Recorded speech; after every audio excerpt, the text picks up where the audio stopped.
నిలవంక మొదలుగానే మరి అందరూ కూడా ఆదివాసీ ప్రతి గూడాలలో అటు ఛత్తీస్గఢ్ కావచ్చు తెలంగాణలో పుష్యమాసంలోనే మరి ఒక చరిత్ర పంచభూతాలను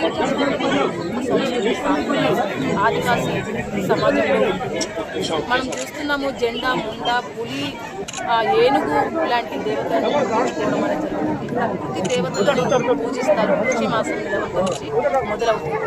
కాళ్ళకు చెప్పులు వేసుకోకుండా, మంచాల పడుకోకుండా, వంట చేసుకున్నటువంటి కూరలను కూడా నూనెతో వండకుండా అలా నెల రోజుల పాటు ప్రతి చోట ఒక చరిత్ర కలిగినటువంటి దేవస్థానాలు ఉన్నాయి.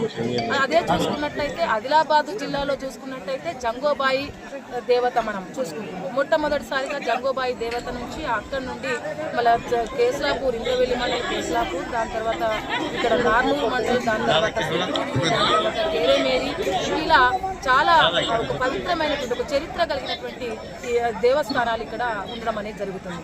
ఒక్కొక్క వంశీయులు వచ్చి మరి అక్కడ పూజలు చేసుకుంటారనమాట. ఇక్కడ తొడసం వారు అయితే అక్కడ కేస్లాపూర్లో మిశ్రం వారు, ఇక్కడ సిర్పూరిలో ఆత్రం వాళ్ళు, ఇట్లా ఒక్కొక్క చోట ఒక్కొక్క వంశీయులు పూజలు చేసుకున్నప్పుడు అక్కడ తోటి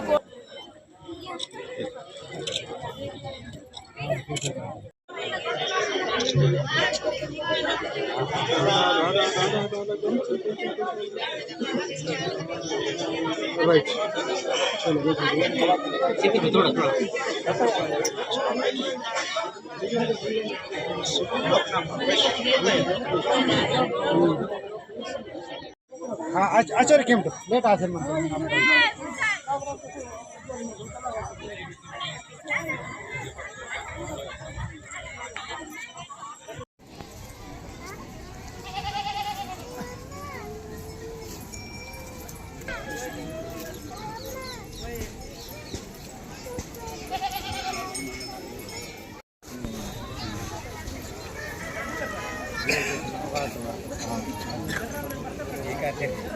अच्छा